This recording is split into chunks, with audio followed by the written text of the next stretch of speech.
Antes de la pausa, vamos a hablar con una nutricionista, con Graciela Guillén, sobre la desnutrición, un tema importante, un problema de salud pública que afecta a muchos niños, adultos mayores y también mujeres embarazadas. Para abordar ese tema a fondo tenemos entonces, y a quien le doy la bienvenida, a Graciela Guillén. ¿Qué tal? Bienvenida a Primera Visión. Muy buenos días, Tatiana. Saludos a todos los televidentes. Gracias, Graciela. Un gusto conversar contigo nuevamente. Y el tema que quiero abordar es la desnutrición, ¿no? Dice 7 de cada 10 distritos en Perú registran problemas de inseguridad alimentaria. Y me gustaría que primero me expliques a qué se define como inseguridad alimentaria. Inseguridad alimentaria abarca muchos aspectos, pero en este caso vamos a basarnos en el criterio de accesibilidad, ¿sí? Cuando la persona a veces no tiene el acceso, ya sea por alcance, ¿sí? O por economía a tal alimento. Y ahí se ve mermada justamente su alimentación, y lo que va a traer a largo plazo es una carencia alimentaria, en déficit de muchos nutrientes, y dependiendo del nutriente en que se haga la deficiencia, va a adquirir alguna enfermedad. Por ejemplo, Tatiana, si la persona en su dieta no llega a consumir alimentos ricos en hierro con frecuencia, esa carencia a largo plazo ocasiona anemia. Eso es un tipo de desnutrición, por ejemplo. Y ahora, ¿por qué hay desnutrición en nuestro país? Según estudios del INEI, la desnutrición infantil en el interior del país es muy alta. Entonces, ¿qué es lo que pasa? Y más aún en los sectores más pobres, ¿no? ¿Qué es lo que pasa? Si nosotros tenemos un país rico en muchas legumbres, verduras, frutas, infinidad de platillos que se pueden preparar, ¿por qué hay tanta desnutrición en nuestro país? Y es más, tengo entendido que hay programas dedicados a los pequeños para darles como suplementos cuando son pequeñitos para evitar la desnutrición y la anemia. Así es, hay muchos factores, pero hay dos factores que quiero que la población entienda. Uno es el saneamiento. ¿Sí? Si nosotros no tenemos acceso al agua, como pasa en muchos distritos, en varios sitios urbanos marginales, pues no vamos a tener ese alcance de manipular bien los alimentos, y por ende podemos adquirir parasitosis, algo muy frecuente en los niños, y por ende se agrava con el cuadro clínico de la anemia, y eso lleva a una desnutrición, el niño no crece bien. Por otro lado, me hablas, Tatiana, de la gastronomía. El otro factor que creo que es predominante es el tema ahí de la falta de educación alimentaria. La verdad es que a veces no sabemos comer. ¿Podemos comer toda la gastronomía, todos los platos típicos del Perú? ¿Por qué no? Claro que sí, pero nos falta saber cómo combinarlos, en qué momento comerlos, cuánto comer, ¿no? Eso es muy importante. Entonces yo creo, Tatiana, que en nuestra población tenemos que empoderarnos un tema del hacinamiento ambiental que tiene mucho que ver el Estado, así que exhortamos al Estado que ponga ahí medidas de bioseguridad. Y segundo, el tema de educación alimentaria, porque nosotros los nutricionistas estamos preparados para capacitar a la población, para educarlos. Entonces, esas dos causas creo que son predominantes en el tema de nutrición. Son muchas, pero creo que por ahí podemos ahondar. A ver, empecemos entonces con eso. ¿Cómo es tener una buena educación alimentaria? Y antes de que me respondas, por favor, invito a todas las personas que nos están viendo a llamar a los teléfonos 981-469-405 o al 981-434-723. A esos números pueden llamar si quieren hacerle alguna consulta a la nutricionista, y de repente si tienen en casa algún bebito recién nacido, a un bebé que recién está empezando a comer, ella también nuestra nutricionista también nos puede dar recomendaciones sobre qué tipo de alimentos darle para mejorar el sistema inmunológico en medio de esta pandemia, y además qué alimentos podemos darle a los más pequeñitos para evitar la anemia. Y bien, entonces me comentabas, Graciela, sobre la mala alimentación que tenemos, esta mala costumbre de comer de repente a deshoras o alimentos que no nos dan nutrientes, no nos refuerzan el sistema inmunológico. Así es, y algo que tenemos que reforzar es la educación alimentaria, que es informarnos, empoderarnos y capacitarnos sobre lo que elegimos, porque el acto de comer sí es muy bueno, pero el tema tenemos que optar inteligentemente cómo balancear nuestro plato, qué adquirimos, las compras saludables entra en ese aspecto, sí, para poder nosotros tener todos los nutrientes diariamente que necesitamos y evitar las carencias nutricionales que conllevan enfermedades crónicas, lamentablemente. Entonces es mejor invertir en tu alimento a que invertir en una malnutrición o una enfermedad que lamentablemente trae estragos. Si es en los niños, trae estragos a nivel intelectual, a nivel de desarrollo infantil y principalmente en el desarrollo del cerebro, que es muy voluble, muy sensible en los primeros 5 años. Entonces tenemos que educarnos en la compra alimentaria, en el plato saludable, y según cada persona o cada niño, según su tipo de actividad, pues tenemos que darle énfasis también en ello.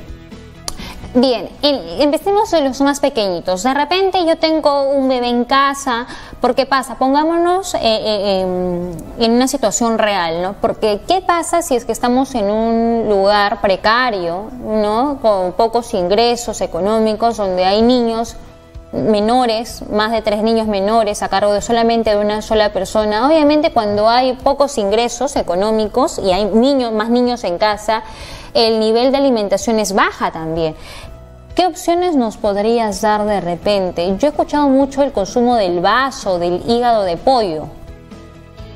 Así es. Vamos a aplicar esos insumos que me has dicho. Entonces el tema aquí, una dieta nutritiva no tiene por qué ser cara. Por ejemplo, me hablas del tema del hígado del pollo. Perfecto, hígado de pollo con su papita y su ensalada.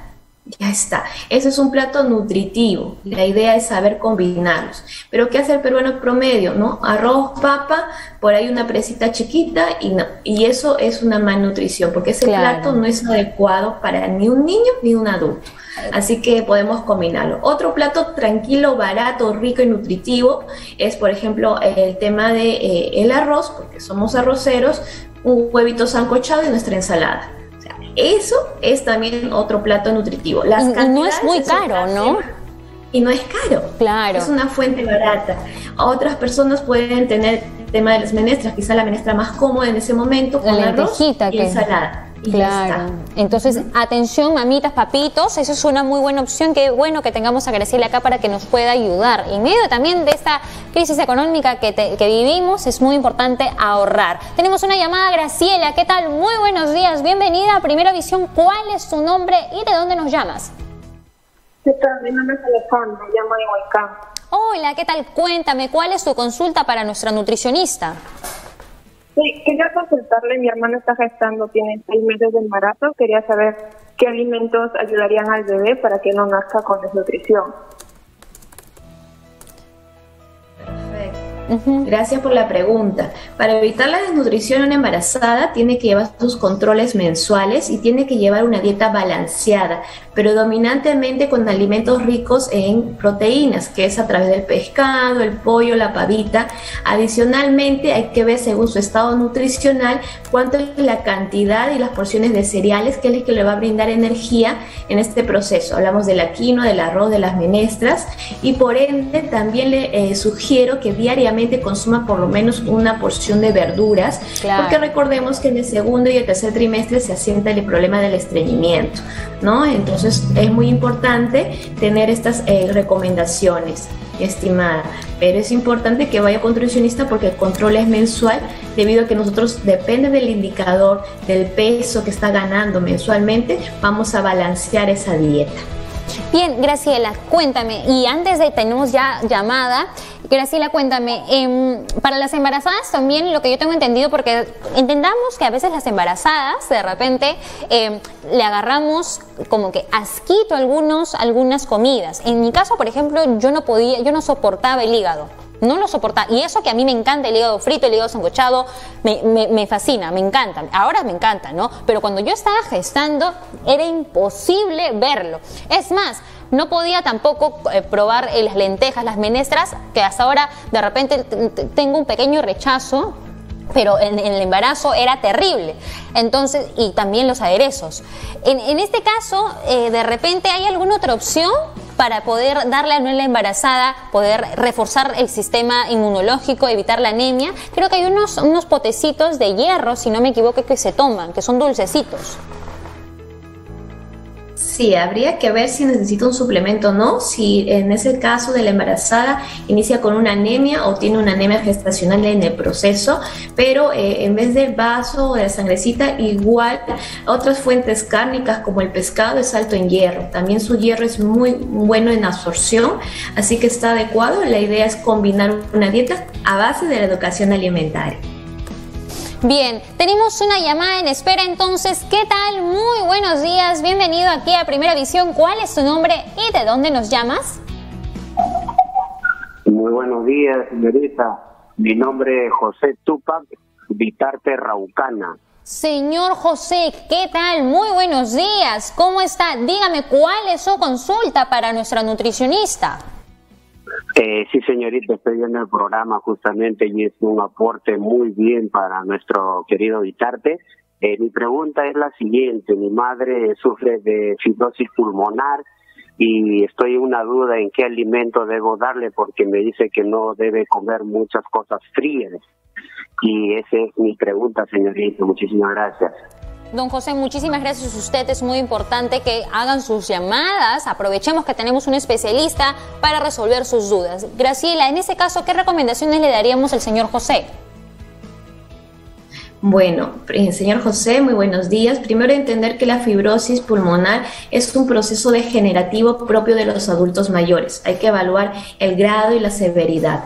Pero dentro de la alimentación, lo que usted podría hacer para mejorar o reforzar o paliar estos signos y síntomas de la fibrosis es consumir alimentos antiinflamatorios. O sea, dentro de la dieta de su querida madre podría incluir el tema de un aceite como el sacha inchi diariamente, ya sea en su caldo o en su guiso, porque ello va a ayudar a desinflamar esos alvéolos que están muy inflamados, propio del proceso degenerativo de la edad, ¿sí? Gracias. Bien, entonces a tener en cuenta eso, señor José. Y también para los niños, Graciela, cuéntame, de repente los niños, a veces, porque hay pequeños, niños y niños, ¿no? Hay niños que de repente les gusta el hígado frito, el hígado encebollado quizás o hervido en la sopita, pero hay niños que de repente les parece feo, más que todo el olor, pues un olor muy fuerte. He visto también, y creo que contigo también lo conversé, sobre las opciones que tenemos algunas mamitas para poder preparar el hígado en mousse, si no me equivoco, mousse o sangrecita en mousse también, que eso es un poquito dulce y también tiene un gran valor nutricional. Sí, bueno, lo primero recalcar que el padre o la madre tiene que comer bien, nutritivo, incluyendo ese hígado para que el niño lo pueda aceptar. Segundo, si el niño no quiere aceptar el tema del hígado, la idea es sazonarlo mejor, quizás marinarlo 6 horas previas, un día antes, para que pueda tener mejor palatabilidad o sabor. Y tercero, buscar alguna preparación que, utilizando el hígado en este caso, pueda ser más sabrosa. Por ejemplo, en vez de utilizar bistec o lomo para el lomo saltado, podemos hacer un hígado saltado, ¿no? Con su arrocito y ensalada, súper nutritivo, creo que saldría muy sabroso y sería una buena aceptación para los niños, que hay que ser muy creativos con ellos. Bien, entonces, importante esto. También hay cuando se hace purecito de repente de espinaca, la espinaca se licúa, ¿pierde algún valor nutricional para poder combinarlo con la papita y hacerle un purecito más rico de repente, si es que no se puede comer la espinaca pura? La espinaca es una buena fuente de hierro, pero para que se absorba, deberíamos al final de ese tipo de preparación, ya sea puré, añadirle unas gotitas de vitamina C, en este caso jugo de limón.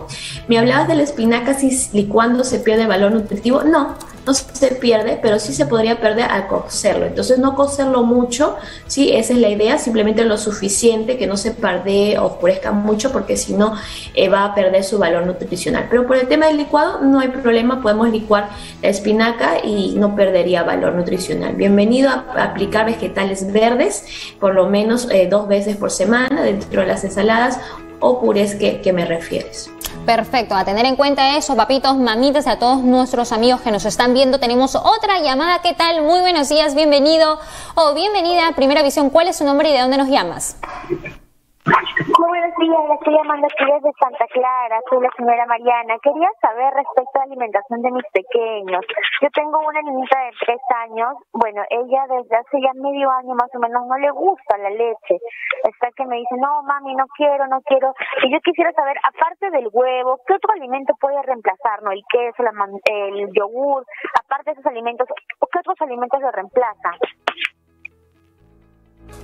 Gracias por tu consulta. Muy bien. ¿Qué edad tenía? ¿Nos refería la mamita? A ver, si la tenemos nuevamente en línea, 3 añitos tienen. 3 añitos, ok. Sí, bueno, es frecuente que en esta edad, hasta la adolescencia, no les guste mucho el tema de las bebidas, en este caso los lácteos, y se podría reemplazar fácilmente en el tema de quizás alguna bebida vegetal, que no va a ser igual de asimilable o nutritiva en temas de absorción, pero podemos alternar por una bebida de soya, una bebida de almendras. El tema es que dentro de ahí, que agreguemos esta bebida, podamos balancear las demás comidas del día para obtener todos los requerimientos de calcio, porque veo que es una niña de rápido crecimiento que podríamos optar, ¿no? Bien. Entonces, si hay fuentes que podemos alternar. Correcto. Y en respecto a las frutas, también, Graciela, es importante, de repente tú mencionas que 2 o 3 veces a la semana hay que comer verduras. En el caso de las frutas, en las mañanitas, ¿es bueno comer una fruta antes o a cualquier hora del día? Sí, lo importante es comerlo diario, la fruta, ¿sí? Lo ideal es de 2 a 3 porciones diarias. Y el momento de la fruta no es tan importante, porque hay mitos que si le comemos fruta de noche engorda. Falso. Lo importante es consumirla y va a depender de cada costumbre de las personas. Hay personas que en desayuno, dentro de su desayuno, primero comienzan con la fruta o al término. No hay problema, porque al final todo se junta. Recordemos que una vez que nosotros hagamos el desayuno, lo ingerimos y ese proceso de la digestión demora 3 horas. Entonces al final se va a juntar todos sus alimentos, pero la idea es que en ese bolo alimenticio que se ha formado propio de desayuno sea muy nutritivo y incluya lo que es la fruta, ¿no? Bien, entonces, clarísimo. Para las personas de repente que tienen algún problema digestivo, problemas de estreñimiento y que tienen dificultad para comer algunos alimentos, y esto está afectando también el tener un buen sistema inmunológico reforzado, y se liga a veces en ocasiones con una pequeña desnutrición o quizás llevarlos a tener anemia, ¿qué recomendaciones les podrías dar? Sí, es muy importante que controlemos ese estreñimiento, que lo combatamos. ¿Por qué? Porque ello hace que tengamos una mala absorción y por ende una desnutrición, como bien refiere Tatiana. Entonces yo les doy 3 consejos muy prácticos. Primero, evalúen su hidratación, ¿sí? Vean qué es la capacidad. Según tu peso, tienes que tomar tanta cantidad de agua, ¿no? Pero recomendaciones generales, 6 a 8 vasos. Segundo, vean su nivel de fibra, sus porciones de frutas y verduras al día. Si están cumpliéndolos según sus requerimientos, muy bien. Y tercero, no se olviden siempre de tener una cuota de grasa dentro de la alimentación, una grasa saludable.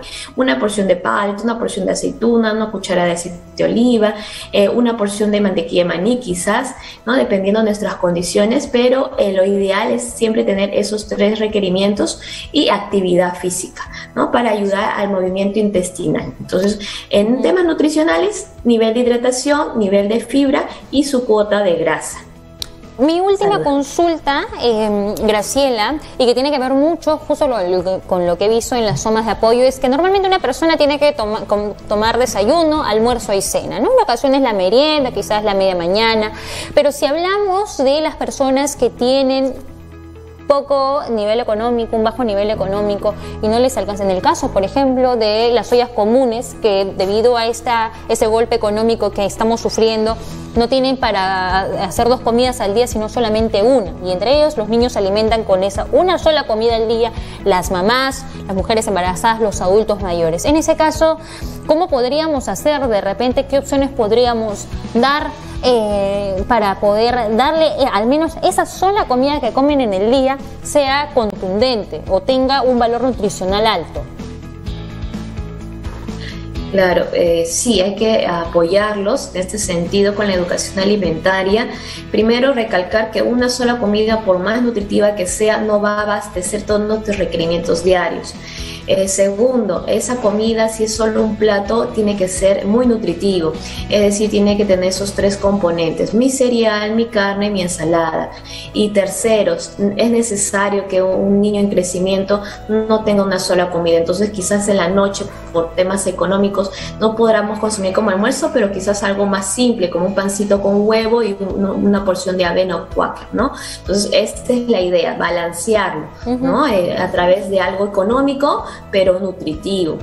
Claro, algunas personas yo vi, para algunas personas que han pasado de repente por problemas económicos hace años, yo veía que preparaban el arroz con pollo, entre comillas pollo, pero en vez de usar pollo utilizaban hígado, ¿no? Pedacitos de hígado, y ya reemplazabas el pollo, y creo que el hígado creo que es mucho más nutritivo que el pollo. No sé si eso sea cierto, pero es una buena opción.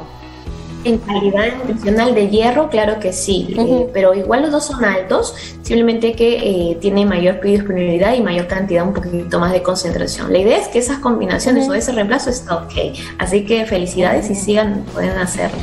Bien, Graciela, ha sido un gusto conversar contigo. Cuéntame, por favor, ¿dónde te podemos ubicar? ¿Algún teléfono, redes sociales? Gracias, Tatiana. Sí, para todos los interesados que quieren mejorar su alimentación, tenemos las consultas de nutrición virtuales que mi persona misma lo hace. Es al 9990 72 28 73. 990 72 28 73. Sí, gracias. Y si me quieres seguir en mis redes, me encuentra como nutricionista Graciela Guillén, tanto en YouTube como en Facebook. Gracias. Gracias a ti, Graciela. Un gusto conversar contigo. 8 de la mañana con